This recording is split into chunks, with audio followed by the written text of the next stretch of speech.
कोई संत यदि आपसे बात करता है तो आपके ऊपर कृपा नहीं, क्यों बात करेगा? क्या लेना है?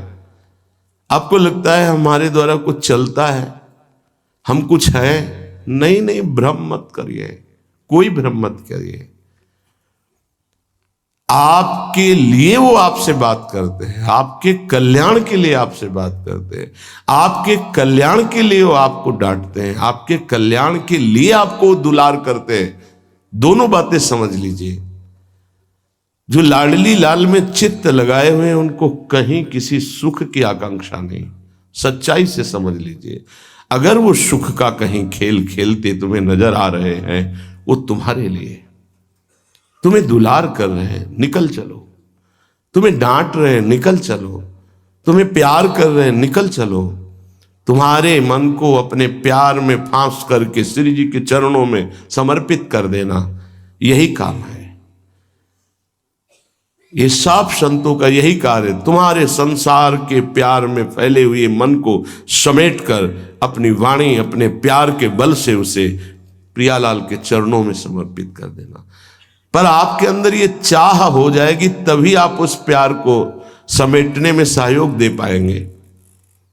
मुझे अब इस ब्रह्मा के रचे हुए माया से मुक्त होना है, पर आप तो इन्हीं खिलौनों में राजी हैं, और जब इन खिलौनों से मन को हटाने की बात कही जाती है तो आपको बुरा लगता है। आपसे जिसे कहा जाता है कि अब आप ऐसे रहिए, मनो चिन्हारो नाय, तो आपको लगता है कि हमारे संबंधों में प्रहार कर रहे हैं। तुम्हारे संबंध जितने हैं इनका प्रहार पहले हो चुका है काल के द्वारा, तुम इनको नहीं रोक पाओगे। काल पहले ही काट चुका है सारे संबंध।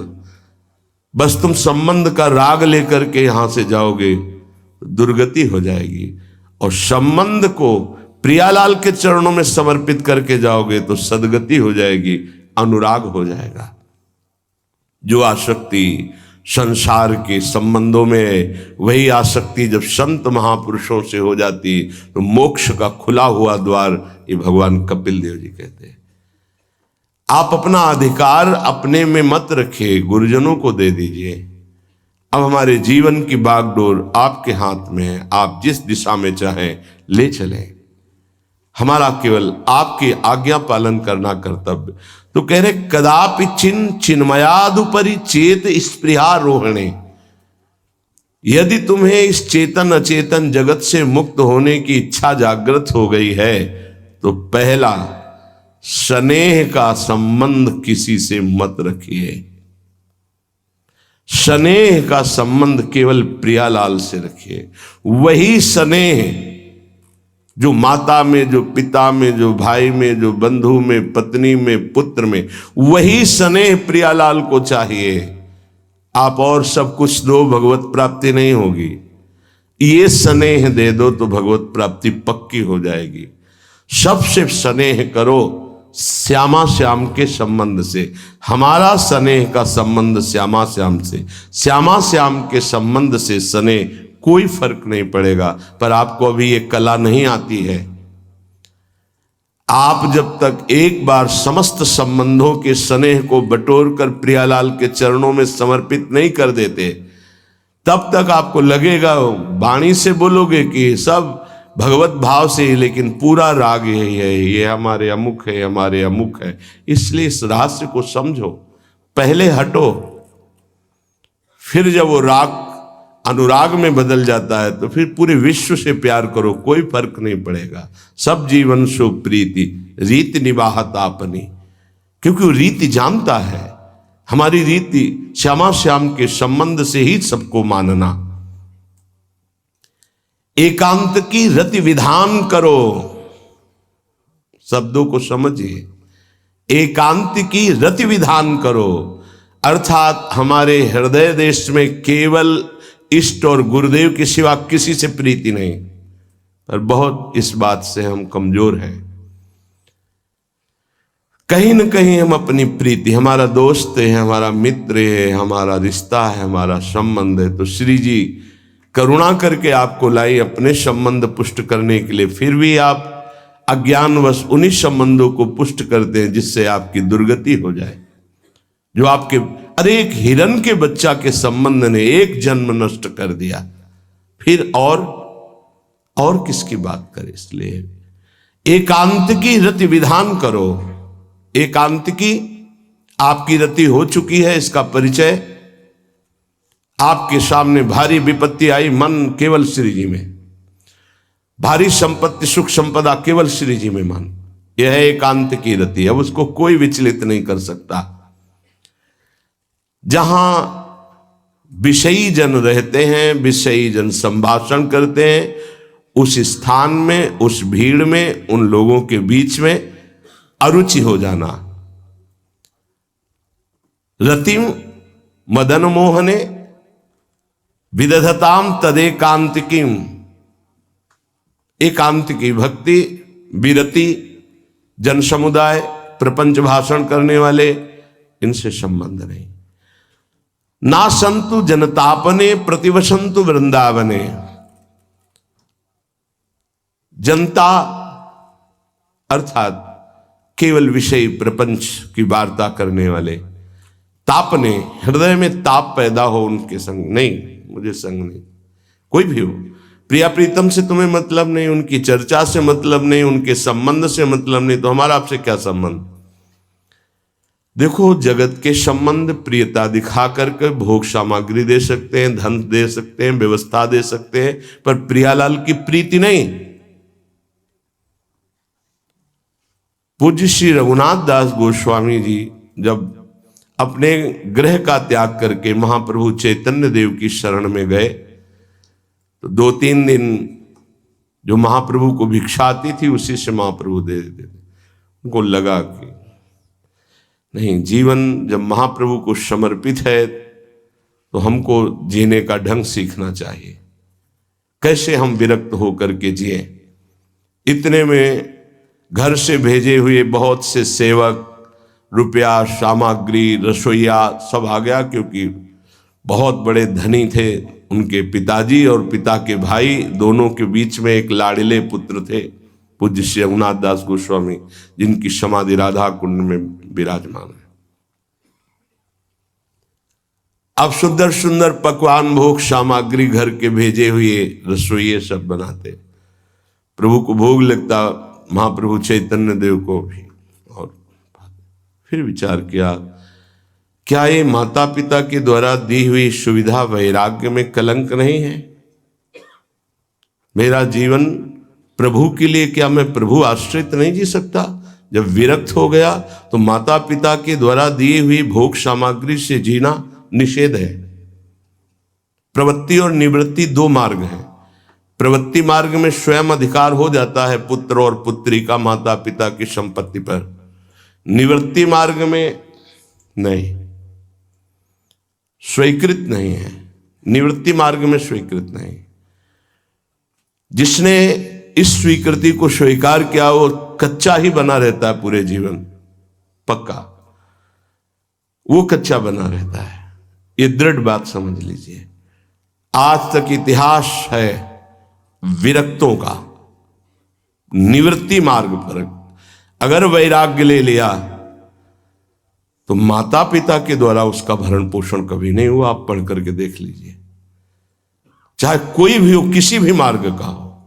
जब रत्नावती जी ने, उनके लिए चिट्ठी आई, पुत्र ने भेजा कि पिता ने सभा में मुंडी का पुत्र कह के कहा, मतलब सन्यासिनी का पुत्र कह के, माता हमारी इस नाम की रक्षा करना।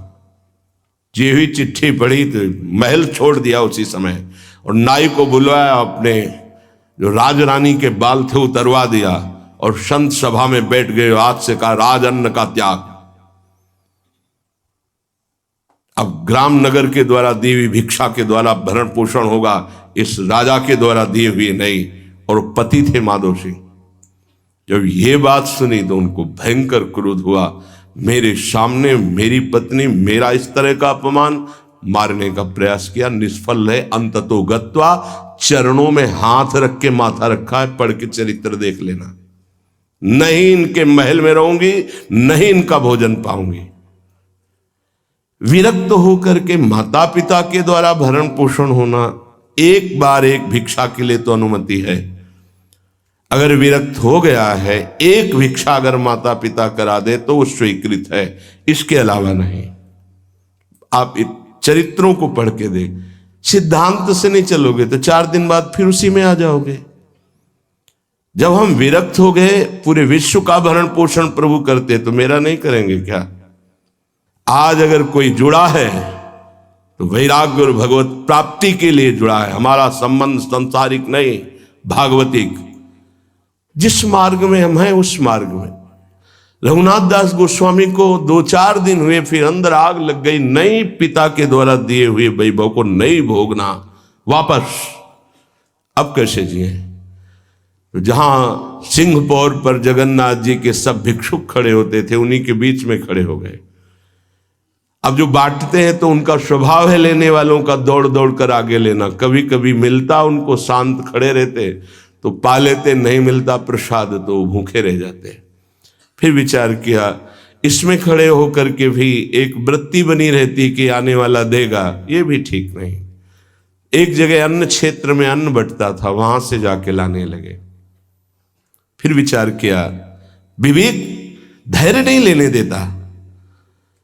यार, हम यहां कोई सेवा तो करते नहीं, क्योंकि भरपेट अन्न पाने का जिस क्षेत्र में अधिकार है तो वहां सेवा करना जरूरी। चाहे पोछा लगा दो, चाहे पत्तल फेंक दो, कोई सेवा वहां करनी चाहिए, तभी आपका वैराग्य सुरक्षित रहेगा, नहीं तो फिर ठीक नहीं है।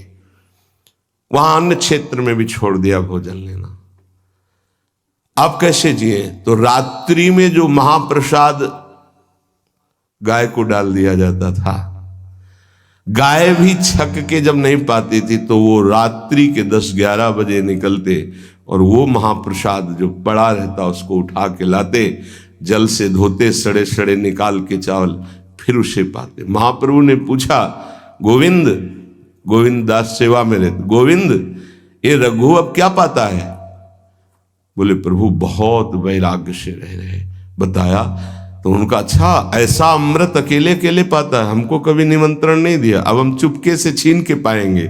महाप्रभु चले रात्रि के, जब वो कटोरे पे इतने से चावल सही निकाल कर पारने में लगे थे, पीछे से महाप्रभु गए, से लिया। अरे प्रभु, आपने, उनका इतना स्वादिष्ट अमृत पाता है और मेरे को कभी निमंत्रण नहीं दिया, निहाल कर दिया। उनके लिए आया, सोवत हु रसना रटे राधा कृष्ण सुनाम। वो जब सोते थे तो उनकी जबान से राधा कृष्ण राधा कृष्ण राधा कृष्ण। ये इस मार्ग के पथिक। निवृत्ति मार्ग और प्रवृत्ति मार्ग में अंतर है, आप लोग इस बात को समझें। निवृत्ति मार्ग श्री जी के भरोसे का है, आप विश्वास कीजिए। जब इष्ट के भरोसे में है तो जिनकी पलक झपकते अनंत ब्रह्मांड रचना हो जाती है, उनके लिए कोई ये बड़ी बात हो गई क्या? ये कोई बड़ी बात है उनके लिए? हम उनका भरोसा त्याग करके निवृत्ति मार्ग के हो करके और परिवार के द्वारा भरण पोषण हमारा हो, भाई ये तो नहीं समझ में आता। भरोसो दृढ़ इन चरणन केरो। निवृत्ति मार्ग तो निवृत्ति मार्ग, प्रवृत्ति मार्ग तो प्रवृत्ति मार्ग। प्रवृत्ति निवृत्ति, निवृत्ति में प्रवृत्ति, बहुत समझकर संभल कर चलना पड़ेगा। जो मार्ग भगवान ने बनाया उसके अनुसार। तो कह रहे न संत जनता, तुम्हारा व्यवहार जनता से नहीं होना चाहिए। व्यवहार शून्य व्यवहार है, ध्यान रखना। दसियों हजार लोगों के दर्शन होते हैं, एक का भी परिचय नहीं है। हजारों लोगों से संभाषण है, एक भी हमारा मित्र नहीं है कि ये हमारा है, तुम लोग इसके साक्षी हो। ये हमारा बंदा है, एक भी नहीं। साफ श्री जी के हो, श्री जी से संबंध है, मैं सिर्फ एक नौकर हूं। श्री जी की बात आपको बता देता हूं, आपकी बात श्री जी को बता देता हूं। हमारे श्री जी, इसके सिवा कोई नहीं। एकांत की रति, जनता से संबंध रहित, श्री जी के संबंध से सब जीवन सो प्रीति। श्री वृंदावन में वह चिदानंद रस को प्राप्त होता है। यह है रहनी। वृंदावन इह विधि बसे तज के सब अभिमान, तृणते नीचो आपको जाने सोई जान। ये समझ जाओ किस बात का आश्रय लिए हो। जिनको ब्रह्मांड रचने में सेकेंड नहीं लगा है, वो हमारी प्रियाजू के अधीन है। हमको कुछ अपनी व्यवस्था के विषय में सोचना, मानो शरणागति के विषय में आपको अविश्वास, कलंक है ये बात। हे, बिल्कुल भरोसे पे हो जाओ, फिर सामने देखो क्या होता है। बिल्कुल भरोसे पे हो जाओ। गुरुजनों ने कभी भी अन्य आश्रय नहीं होने दिया, कभी भी अन्य जगह जगह बचाते। वो जानते हैं कि अन्य आश्रय, धन का आश्रय, वस्तु का आश्रय, व्यक्ति का आश्रय, ये तुमसे सच्ची बताते हैं, गुरुजनों की कुछ बातें बाद में समझ में आती, पहले समझ में नहीं आती। केवल श्री जी का भरोसा रखो, जिसने आज दिया है वही कल देगा। जब गुरु जी को कोई कहता कि कभी काम में आ जाएगी ये वस्तु, रख लो, तो बोले इसी को मिटाने के लिए बाबा जी हुए हैं। जब कभी काम में आनी होगी तो तुरंत श्री जी भेजेंगे, हम इसको पहले से क्यों रखें। ये हमें चाहिए कि केवल श्री जी का आश्रय लेकर वृंदावन वास हो। देखना कितना आनंदित रहोगे। फिर रोना आता है, तुम्हारे आंसू फिर निकलेंगे। जब आप एकांत में होंगे, आपका कोई नहीं होगा और आपकी परिस्थिति विपरीत होगी, तब जो शरणागति होती है वही भगवत प्राप्ति कराती है। जब तक विपरीत परिस्थिति नहीं आएगी तब तक शरणागति परिपक्व नहीं होगी। बात लिख लीजिए, चाहे वो द्रौपदी जी हो, चाहे गजराज गजेंद्र जी हो, चाहे कोई भी हो, जब ऐसी विपरीत परिस्थिति आए कि कोई भी सहयोगी नहीं रह गया, तब शुद्ध शरणागति और भगवत साक्षात्कार। उस दिन के लिए तैयार रहो और मांगो कि हमारी आसक्ति का नाश करने के लिए परिस्थिति ऐसी दे दो प्रभु कि सिर्फ आप पर दृष्टि हो, सिर्फ आप पर, ना कोई हमारा, ना हम किसी के, सिर्फ आप। मेरे तो गिरधर गोपाल, दूसरों न कोई। बात समझो, सत्संग की बात को समझो, परमार्थ की बात को समझो। तो जब कोई हमारे जीवन में प्रश्न आता तो जो नील चादर ओढ़े हुए विराजमान है, उनकी चादर की तरफ देखते, आकाश की तरफ, बाहर निकलकर आकाश की तरफ देखते। तत्काल उत्तर मिला है हमको, तत्काल भाग, यहां से भाग। झोला टांगा, रात्रि में भागे, जब भागे तब रात्रि में भागे। भागो भागो भागो, भागते भागते अब पायो परम विश्राम। अब वृंदावन, श्री वृंदावन विश्राम, सब सोहित निष्काम मत, श्री वृंदावन विश्राम।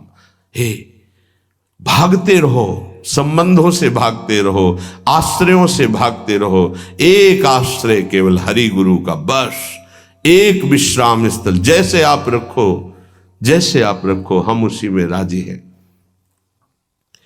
समस्त प्राणियों को वृंदावन के नमस्कार बुद्धि से देखो।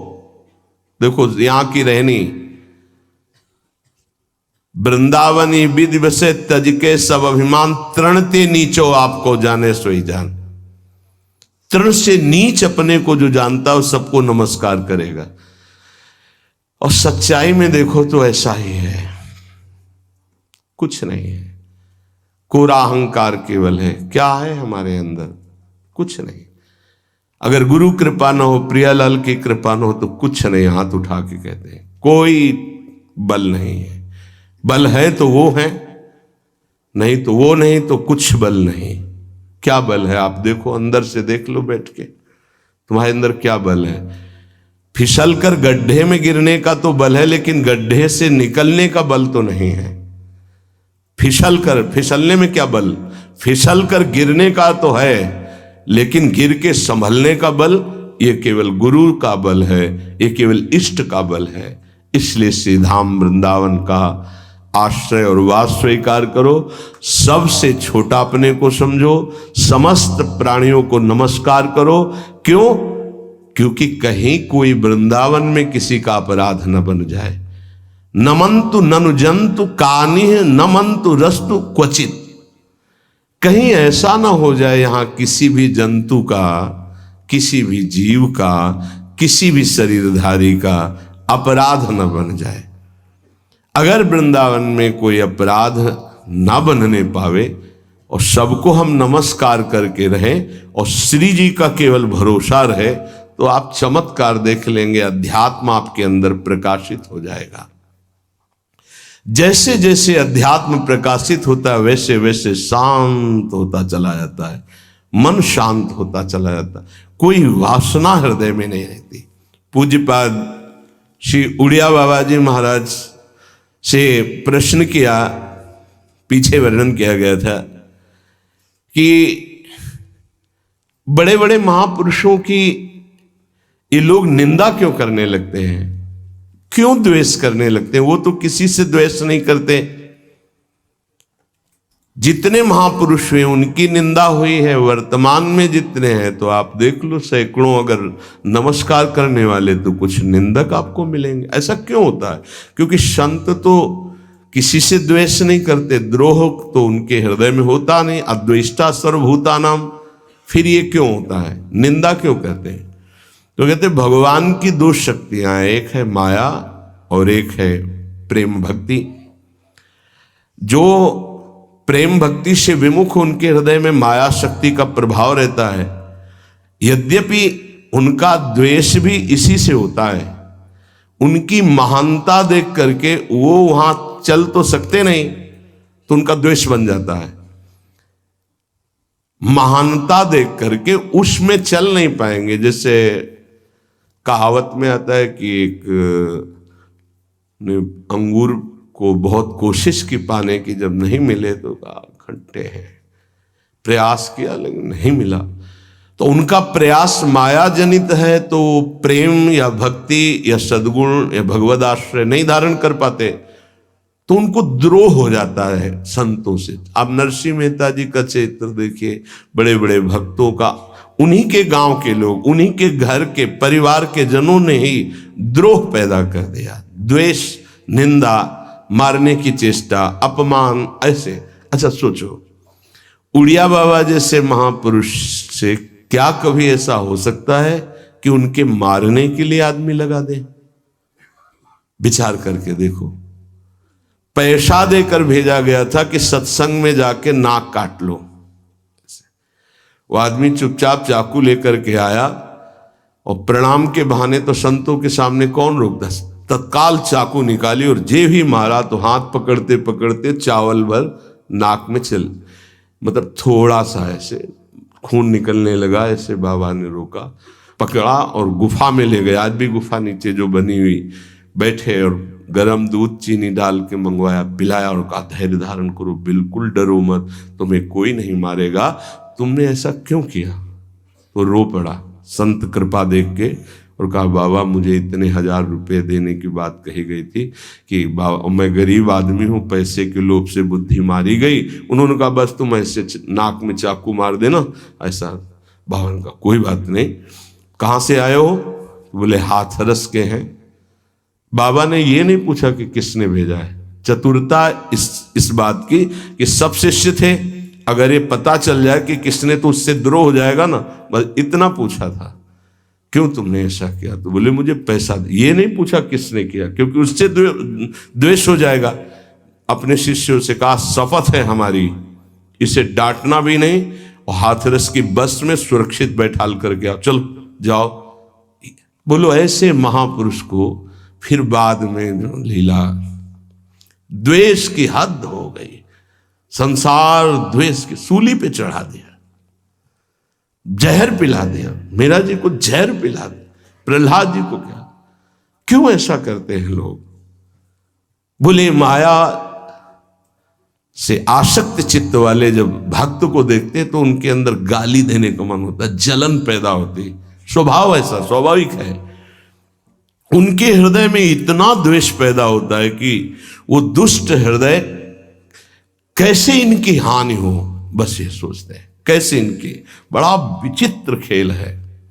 ये संतों के साथ क्यों? पलटू बाबा को अयोध्या में झोपड़ी में ही आग लगा दी आसपास से, ऐसा क्यों होता है? तो बोली माया शक्ति कि जिसके हृदय में माया का प्रभाव, मलिन हृदय होता है, वो संतों से स्वाभाविक द्वेष करते हैं। जो कि द्वेष के पात्र नहीं है, वो किसी से वो द्वेष नहीं करते। एक संत आप चरित्र उठा करके देखो, संतों से द्वेष करने वाले प्रत्येक महापुरुष के जीवन में देखा गया कि द्वेष करने वाले, और कोई कोई तो उन्हीं के पार्षदों के रूप में द्वेष करने लगे, उन्हीं के पार्षद बनकर उनकी खिलाफत करने लगे और उन्हीं के पार्षदों के द्वारा उनको सूली पर चढ़ाया गया। बड़ा विचित्र माया का खेल है। इसी से वो भक्तों की निंदा करते हैं और भक्तों से द्रोह करके अपना सर्वनाश कर लेते हैं। तो क्या इससे बचा जा सकता है? यदि भगवान का नाम जप करने लगे, भगवान का आश्रय ले ले, तो दृष्टि बदल जाएगी। आप देख लेना, दृष्टि बदल जाएगी। नाम जापक सहृदय होता है, वो घोर पापी पर भी प्यार करता है। लोग समझते नहीं उनके हृदय को। घोर पापी को भी वो प्यार करके भगवान से मिलाना चाहते हैं। यदि आप नाम जप करते हैं तो आप बच सकते हैं, नहीं संत द्रोह की वृत्ति अंदर पैदा हो जाएगी। ये माया है। ये जहां किसी महापुरुष का यश सुन तो वही निंदा शुरू कर देता है, क्योंकि माया उसका पतन कराती है और भक्ति उत्थान कराती है।